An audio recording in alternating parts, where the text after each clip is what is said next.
what's up? My name is Bryant. I'm the lead pastor of Center Point Church and the host of Unfiltered Radio. So if you're joining us connected to either of those two, whether it's Centerpoint at centerpointfl.org or Unfiltered Radio at unfilteredradio.com, thank you for watching, listening. And I know we got a bunch of other people from all over. And so I'm just glad wherever you're listening from. This is a brand new podcast we're calling Unfiltered Talk. And our goal, especially right now in this season, is just to talk with some different people to give insight in regard to what we're walking through, not just in our area, but nationally. And today I have Kelly Burgess with us, and she's a really, really good friend of mine, as well as my wife, Nicole. She is the founder and CEO of Burg Co. And I'm going to let her explain a little bit about what she does and honestly, like how that came to fruition, how you took the huge step to launch that a few years ago. And then just specifically what I want to talk about is, as we're walking through COVID-19 right now and all of the implications that it has, I want to talk specifically about how you've walked through leading and managing growing small business, and how you've, this is an overused word during the season, but how you've pivoted, how you've dealt with all of the changing dynamics in this season. So first thing I want, though, for you to describe, Kelly, and number one, thanks for taking the time to do this today, because I know you're incredibly busy. But what do you guys do at Burg Co? And then how did you get started? Because I just want people to get a little bit of the backstory of your company. Yeah, absolutely. And thanks for having me on today. I think this is a really cool podcast that you're pushing out. So a little bit of background is, like you said, I'm the CEO of Burg Co Marketing. So we're a digital marketing agency. We work a lot in healthcare, which fortunately, for COVID-19 has kept us extremely busy right now. So, counting our blessings for that. But yeah, so we just work a lot in the digital space of helping companies really create a brand voice, build awareness, build community value, and really move past the idea that everything has to be about sell, and really just implementing that value into their marketing so that they actually build trust and really become a resource for their community. So that's what we help people do. Yeah. A little bit of background. It's kind of a crazy leap of how this whole thing started. So it's actually, my husband and I, Ryan, we had just signed on our first home.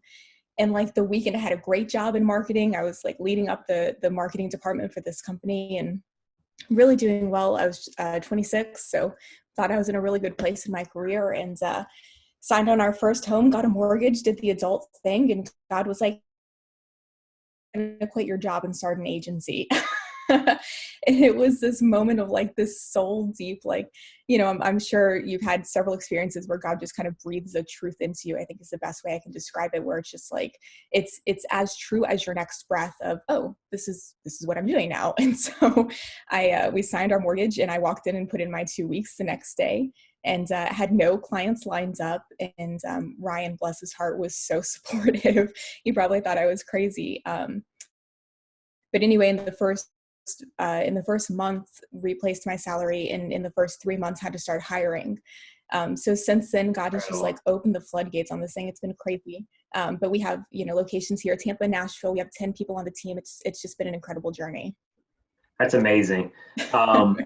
So real quick before I move on, because this is just so interesting to me. And I think other people, maybe they're in the place that you are right now, or maybe there's something that they're considering in regard to, maybe I should do this. It was a huge risk. Everything that you just said there, like that's a huge risk, especially in your stage of life. So did it feel like as big a risk then, or is it more in hindsight that it feels like a big risk, or did you just feel like overly confident? This is what I need to do. And it, you know what I'm saying? Did it kind of mitigate some of the feeling of that risk, where it's just like, I just got to do this? It's funny. It felt like a huge risk, but it wasn't scary, if that makes sense. So like I felt the grandeur of it. And I certainly felt the implications, because like I said, I was 26. We didn't have a savings. Like we just used all our money to put down a down payment on a home. We had nothing. So like we felt the grandeur of it, the magnitude of the decision. But I think it's in those moments where, when it's God breathed, I really believe that he steps into those moments. And so you can move forward and not have to give into the fear. And that's exactly what I experienced, where I understood the magnitude, but it just felt like that was exactly where I was supposed to be in life. And I think it was one of the most peaceful seasons I've ever experienced, despite the risk that we had walked into. If that makes any sense whatsoever. No, I it know does everyone has a totally. different experience with it. So But I that think was just so fun. that, no, it totally makes sense. And I think you maybe just answered this, but the question I was going to ask is, so how did you know this is what God wanted? And one of the key words you just talked about was just peace, this sense of peace. I mean, is that how you answer that question? Yeah, I mean, I think, there's two parts to it. I think it was kind of a soul deep, I hate to use the word assignment because that's weird, but just this like, hey, this is your next step moment of clarity. I think that's the word I'm really looking for there, where it's just like this crystallizing, like, oh, right, this is what I'm supposed to be doing. And then in taking that step, it was just like profound peace, really, where I kept waiting for that anxiety to hit me. And it just never did. And frankly, I mean, even despite all of the things that we've been going through, even in this season, like, it just hasn't hit, which we're very fortunate for. But I feel like whenever we get in these seasons of shakeup, it's just very peaceful. So. Well, that's huge. I think that's helpful for people that are weighing a big decision. And if you're a religious person or person of faith, there's a lot of different people watching this right now, but that I need to do something, I need to step out, and how do you know type of thing. And I've described it before as like almost like sanctified naivety, I think, if that term makes sense, where it's not that you're blind or being stupid or walking outside your competency, but there's just I just feel like I really need to do this. And so I'm going to go for it. And then it's almost in retrospect, you're like, wow, that was a huge risk. Oh yeah, absolutely. And I almost feel in those moments, I know something that stops a lot of people is understanding their lack of kind of knowledge for what they're about to walk into. And I will say, like, in those moments, at least for me, I have never been more aware of my inadequacies. But it doesn't stop you. Like, when that's your calling, like, I think that you become acutely aware of the areas that you are not strong in. And I think that's where you just have to lean into the promise of like, look, this is where I called you, so I'm going to fill in those gaps. So I don't think that seeing your inadequacies is a reason to not push forward for anyone who may be thinking that and thinks maybe, I just don't have what it takes. Like, that's not a reason to not do it. That's so good. So as you were entering this season, so like the thing I keep saying is this is one of those experiences that is so shared across the globe. There's been other things you can maybe say are somewhat similar, but this is so unique in that, let's just talk about like small business owners or people who are leading anything. There's almost this shared, like, everybody gets it. I mean, everybody has these similar emotions. So what were your emotions? Just, you're leading this company that's, what did you say? It's a year and a half old, you're a year and a half in, or 2 years in? 2.5 years in. Yeah. So like, what was just kind of your initial feelings as a leader of this company, knowing that you don't know how, but everything's going to change. And so like, what were just your initial emotions? And I guess, like, what was kind of your first leadership decision in trying to move forward in this when you really didn't know what the future was going to be like? And we still don't, but kind of where you were at about 8 weeks ago or 7 weeks ago. Yeah, I mean, full honesty, like, initial reaction was a little bit censored for what this podcast will be. But yeah, I mean, I think there was just this, oh my gosh, like, what is happening, kind of floor falling out feeling, if I can just be really honest. And I think the thing about a leader is that you can't share those feelings, right? So like, we understand implicitly that our team looks to us for guidance. And so when those, like, oh my God moments hit, like, there's no one to really share that with or to bear the burden, which I think it's just a difficult position that we all find ourselves in. But so the first thing I did was I called my leadership team together and I just said, look, guys, like, as transparent as I can be right now, like, I am a little bit struggling with this and we need to figure out what we're doing moving forward. So I called in backup. I realized very quickly that this was not something to lead my team through alone. And if we were going to make it through this, I needed to be as transparent as possible, especially in areas where I'm weak, because, I'm very fortunate that my leadership team, we complement each other very well. And so for the areas that I'm weak, if I wasn't going to identify that, it was going to leave a gap in how we were communicating to the team. So I just very quickly, expressed what I was feeling. I waited until I wasn't in an anxious place. I waited until I was calm so that I could actually communicate what I was experiencing. I think that's important. Because, at the end of the day, even though I have a leadership team, it is still, kind of under my jurisdiction. So we always come from a place of being calm and not hair on fire. But yeah, just really made sure that we were all on the same page. And then honestly, we just called kind of a State of the Union meeting with the team to just say, look, guys, we know everyone has questions right now. We tried to get as ahead of it as possible, just knowing that our team would be concerned about their jobs, about really just what was happening. And we were just really transparent to say, look, yes, some of our clients paused, but most of our clients didn't. We're fortunate to be in healthcare where actually the clients that we have in healthcare kind of doubled down on what they needed from us. So we just, told everyone that we were taking it kind of week by week, but we would keep up with them. And then we started implementing day over day meetings, not to micromanage anyone, but just doing quick morning check-ins at 9 a.m. where the team will log on for about 15 minutes and we just chat. This isn't, we just connect. And it just gives our team a chance to see our leadership, see that we're not going crazy, we're not worried, we're not anything. And it just kind of, I think, has helped to ease those fears. It's helped to build a closer community within the team, which I think has really stabilized the company internally. And it's just really, as we're shifting and pivoting is the word right now, as we're pivoting so quickly with our clients, it helps to just be able to touch base day over day so that if things do shift, we can communicate it before it becomes an issue. So just really, I don't know if that actually answered your question or if I totally derailed that, but no, you totally did. There's actually so much I got out of that. And that last thing I think is so smart. Just in terms of your communication, I heard it was Patrick Lencioni yesterday. He just came out with a new book and he made this statement, great business author if people have read any of his books, but he said nobody's ever left the company because somebody over communicated or said something too much, or where they're just you're just repeating the same stuff or the same mission and vision, or there's too much communication, I just have to leave. Which I thought was a great statement, because as a leader, you fear that sometimes. So I think is what you're doing in this season is so smart. So the question I had as you were talking about that though is how did you balance? Because I think the way you talk about addressing your team as soon as all this is hitting and really being transparent about, okay, there's certain answers we don't have. Nobody has the answers to some of this stuff. How did you balance the tension of wanting to be confident as a leader, knowing that you're leading people that are going to be anxious, they're going to be fearful, there's going to be questions about job and what's going to happen in the next so many weeks. So how did you balance that? Because I think there's a fear sometimes we have to feel like we have it all together, or we have to come up with answers even if we don't. So how did you balance I want to lead confidently, but I want to be transparent, if that makes sense? Yeah, no, that's a tough question. I think with my personality type specifically, I'm a 3, so I'm super overachiever.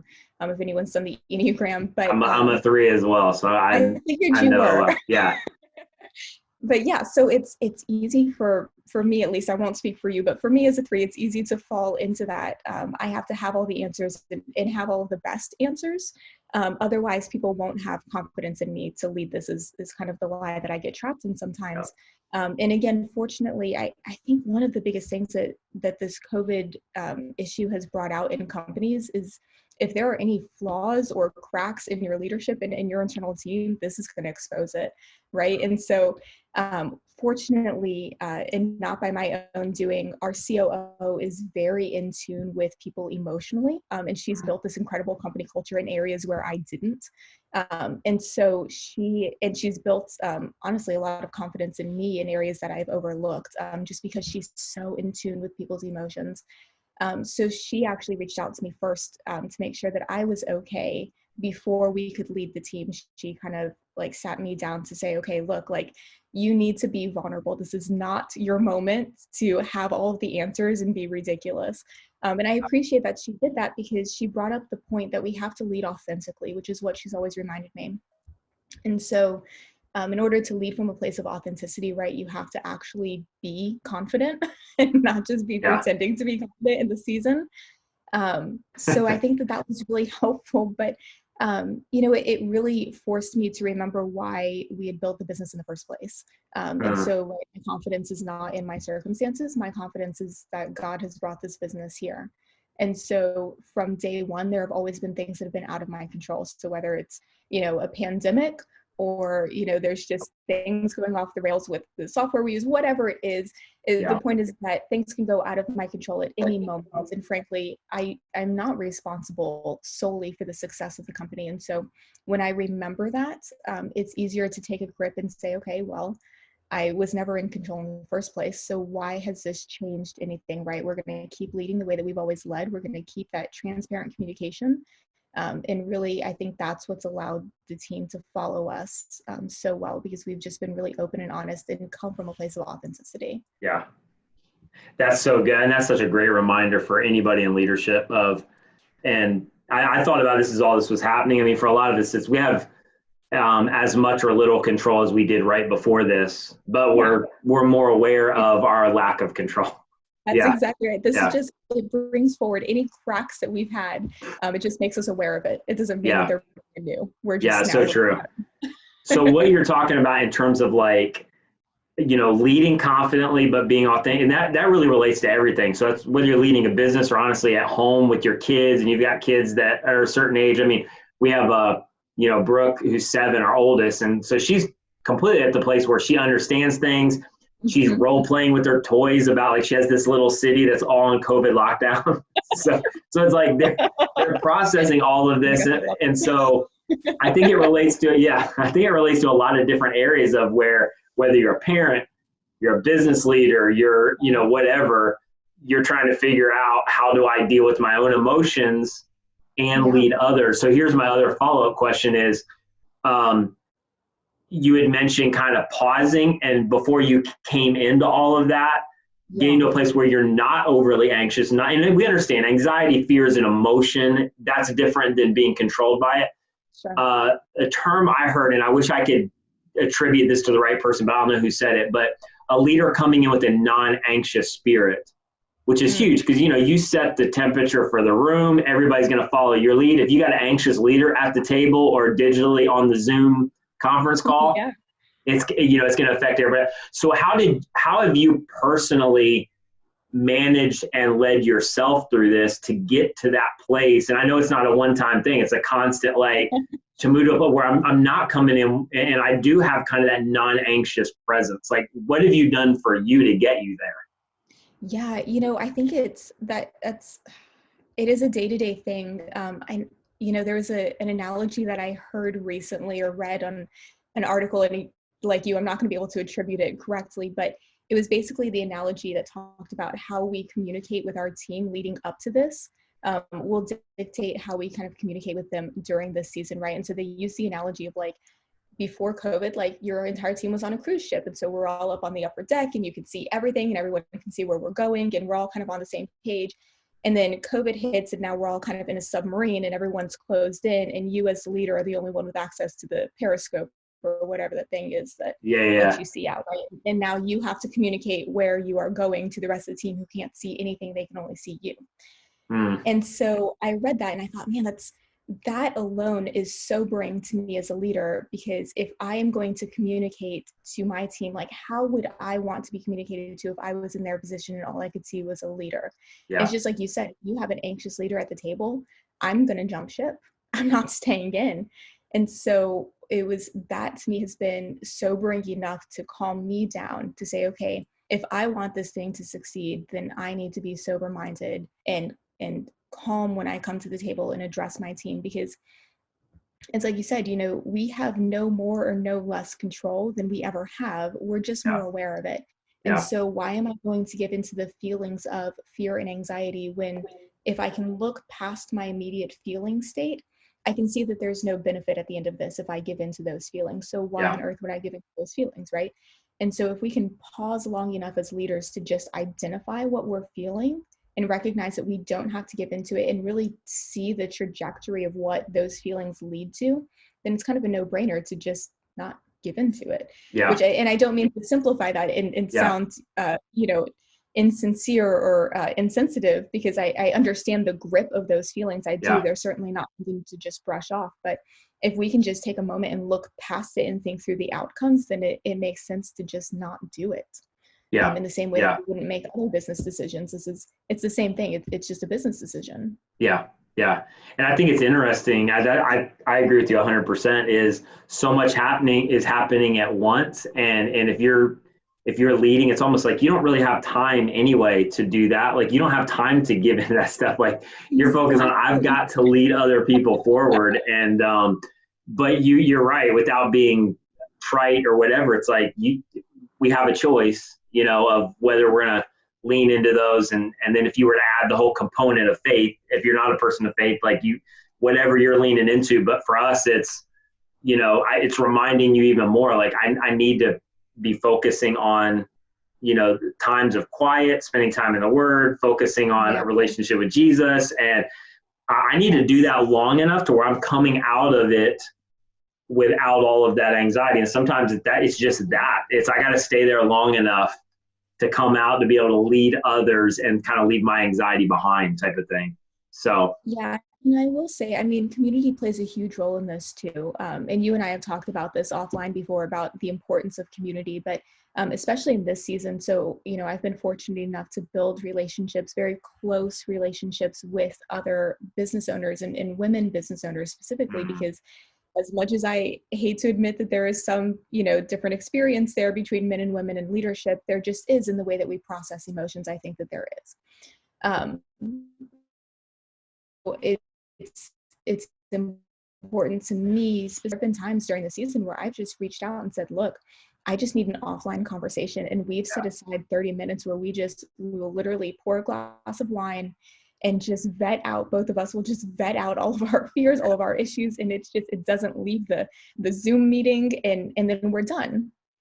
But it's that confidential space to just completely open up, be completely exposed with the things that I'm afraid of, have someone who understands, who's walking through it with me, and then I can come back to the team and be calm. And on the flip side of that, when I'm experiencing, areas of anxiety where I don't have my people there with me to calm me down, I almost compartmentalize and say, look, I'm going to deal with this later. Like I will schedule in this anxiety Friday at 4:30 when I can talk with my person. I will schedule this anxiety and this breakdown in later. I don't have time to deal with this right now. So I'm going to put my brave face and go forward. That's actually a really good statement. That's like, I'm going to process this later with some people. That's really good. I'm glad you brought that point up, because I think that's huge, whether you're a parent, again, whether you're, whatever, like as a church community. We've been hitting out on that over and over again, like being in community right now. If you weren't getting into it now, like joining a Zoom community group as a business leader, it's been the same for me. Like I've had connections with different leaders doing what like I do, similar to you, like all over the country. And I don't know what I would have done in this season without those people. Absolutely. Absolutely. I think community is kind of the backbone of what gets us through this right now. Yeah. Okay. So a couple more just real quick and we'll be done, because I'm interested in these last couple of questions. You had, I think, an advantage over a lot of leaders because you do so much remotely. So you manage remote. You manage multiple people in other states. And so you're ahead of the curve. I think a lot of businesses, organizations, churches, whatever it is, I think are going to reevaluate how they manage their teams and how they do different things on the other side of this, just because it's forced us into trying new stuff, being creative.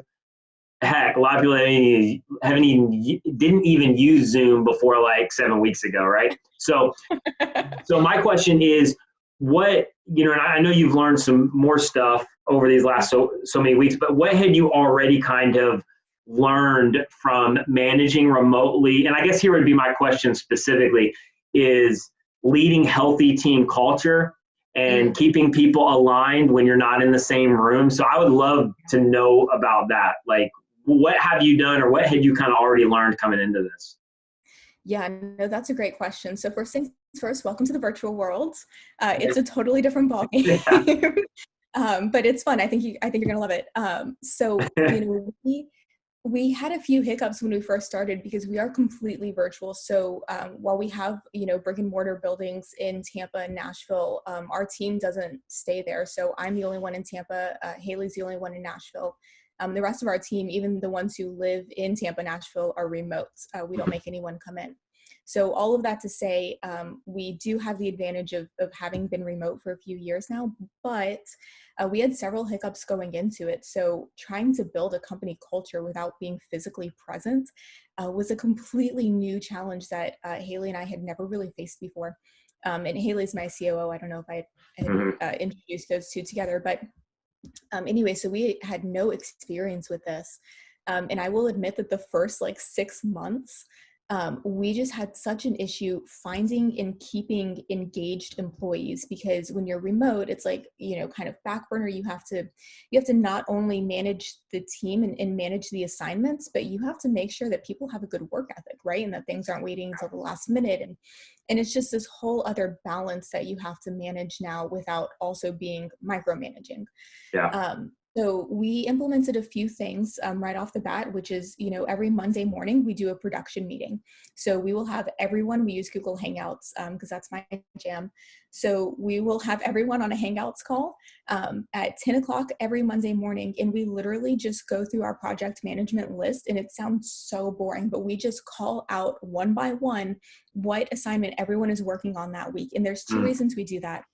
One is because we're not in the same building. So if someone has a question, they can't just walk over to our office and say, hey, what did you mean by?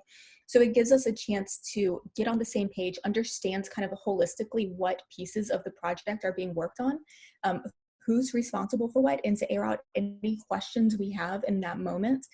So it actually spurs on a lot of good creative conversation and brainstorming, just kind of organically in those meetings. The other thing it does is holds people accountable, because if someone has a late task, it's called out, not rudely, but it's like, hey, John, you had this task that was due last Friday. When can we see that? Because, so-and-so is waiting for that piece to be done before we can move forward. So it has this piece of accountability in there. Again, not to make anyone, ashamed that they've missed a deadline, but it just kind of organically builds that accountability into getting your work done and getting it done well. Because if it's not, it's going to naturally be brought up in that conversation, and that's really embarrassing. So everyone avoids that. Yeah. Nobody wants that. We've all been there. Yeah. No one wants that. Yeah. The other thing that we've started doing is every Friday, and again, this was Haley's idea because she's just so in tune with how to build a company culture. I'm so thankful for her. But every Friday at 4:30, we drop all work and we do a virtual happy hour. So everyone hops on and it's no business conversation whatsoever. So you do that every week? Every week. I'm sorry to interrupt you. Okay. Yeah, no. Go for it. Every Friday at 4:30, you can bring your own wine or not. It's whatever. I usually show up with a Pellegrino because I have a baby at home. So that's where we're at. All the Baptists on here, just insert whatever. Okay. Coca-Cola, milk. Show up with coffee, it's fine, right. whatever. But Fine. But so we show up with anything that we are drinking, and we just chat for half an hour. So from 4:30 to 5 o'clock, and it's just a nice way to cap off the week, to detox if we've had a stressful week. And really, there's no work allowed, so we get a chance to really know each other really well, which good. Again.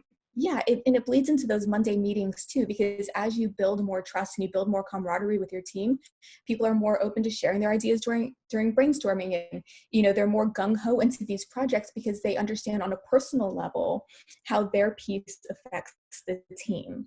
And so it becomes less business and more like we are a team and we are a community striving toward the same thing. And so as we build those relationships, it just really kind of builds that bond. So when we hit these seasons, it's less shaky because I can go to my team and say, look, transparently, we're okay right now, but we'll let you know if something shifts. And here's kind of where we have answers, here's where we don't. And one thing that we have done in this season, specifically virtually, is like I mentioned, we do a 9 a.m. check-in where it's just 15 minutes where we just hop on a call and just do a pulse of how everyone's feeling. We have a lot of projects that are changing rapidly. I think most people are right now. I know Centerpoint has had a ton of just last minute immediate things that are shifting that are unexpected. And so it gives us a chance to talk through those shifts again, without, having to slow down projects. It gives an opportunity for people to ask questions, but it also just gives a chance for us to say good morning and drink coffee together and just breathe for a Yeah. minute before the day starts. And it gives people a chance to look at our faces and say, okay, they're calm. It's a good day. Like nothing crazy is happening in the background. Like, and it just builds in that extra piece of comfort and I think stability that people are just craving right now. Yeah. So that's what we've been doing. That is so good. And I've stolen several of those ideas from you of now we're fully, obviously we've been fully remote. So the check-in idea on Mondays, we do a really similar thing. So that's really good. And the thing that you said, and I'll just ask you one more question, but the thing you said a second ago, I think that was really, I think really telling is the fact that you had done that and laid that groundwork is what has caused you to be really effective in this season. And again, not to keep quoting Patrick Lencioni, but I just happened to hear him a little bit yesterday where he's talking about the fact that so many years ago, organizational health wasn't even really talked about. There was a lot of leadership stuff, but not, and now there's been several even healthcare companies or some of the companies on the front end of researching a solution to all of this. And they talked about the fact of their investment in organizational health and building trust within a team. It's caused them to be much more efficient and, work together towards solutions because it's everything. When you're hammering out ideas and trying to, the fact that you've already built trust with that team. And I know you've done that really, really well. So here's my last question for you, just for anybody that's watching this. So if you're working remotely, so for a lot of people, they're thrust into remote working for the first time. So whether you're a leader or a manager or middle management or just, you're an employee where everybody in your company is now working from home. And I think this even can bleed into parenting, because I know you're working from home, you're parenting, you're trying to, figure all that out. Like my wife's homeschooling 2 of our kids right now, crisis schooling 2 of our kids right now. And I'm upstairs in my office and just all the lines are blurred with all that. So all that to say, what advice would you give people who are doing this for the first time, working remotely for the first time, how to be effective, how to kind of walk through this season? Yeah, so I think there's a couple things that I've learned. I admittedly have learned the wrong way or the hard way in all of this. One is that I am a very scheduled person. So the best thing that I can do in this season where I don't have an office to go into, and there's no way for me to compartmentalize when I'm home being home as a wife or when I'm home being home as a CEO. There's no real way for me to compartmentalize that except to change my environment. And so what we've started doing, which sounds ridiculous, but really has helped, is in the morning, Ryan and I will get up and we will take the dog and the baby out for a walk. And so we will walk, we will talk, we will be family. And then the second that we walk through that door after our morning walk, I am CEO. And I go into the office and I change my environment and I come in as a new person. And so then at the end of my workday, we go for another walk and I can come back in as a wife, because if I don't change my environment personally, I have a hard time shifting my mindset, and I parent very differently than I lead a company. It's a completely different way of communicating. So that has really helped me to just kind of shift. And then the other thing that we've learned, again, the hard way, has been we have to overly communicate. Like Ryan and we're both balancing new roles. He's stepping in as parenting a lot with Olivia right now. And I'm doing more of the locking myself in the office, which is what he used to do. And so we have had to back our communication down to like grade school level of, I am feeling frustrated because, or I am feeling like I am not being heard because. Obviously these are a lot of communications in our home right now, but really backing it down is what we were doing before. We're both so in transition with these schedules that we weren't processing our emotions.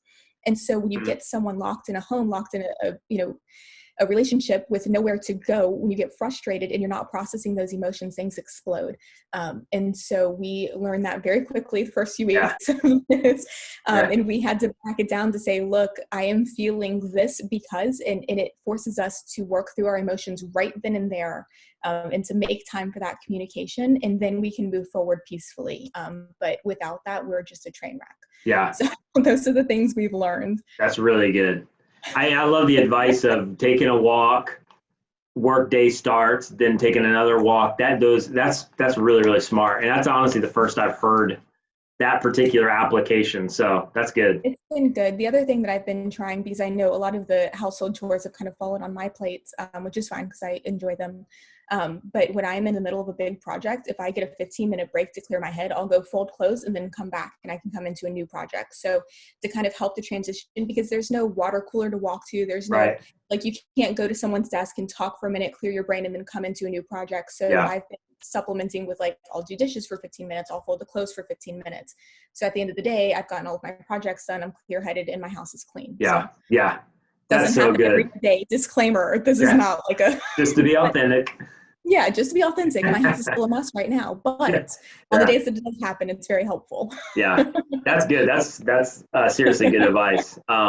So I just want to say, I know you're not going to say this, but I know recently you're featured on Entrepreneurial Magazine, I believe it is, which is awesome. So people go check that out. You've been a huge help and led behind the scenes with Centerpoint. For those who are watching us connected to Centerpoint, and a lot of what we do in reaching our community and communicating to our community, like you've led out on. So anyway, I appreciate all that you've done in our community and just your friendship. And the other thing that I want to say is, how can people get in touch with you and Burg Company and find out more, because they need to find out more about what you guys are doing?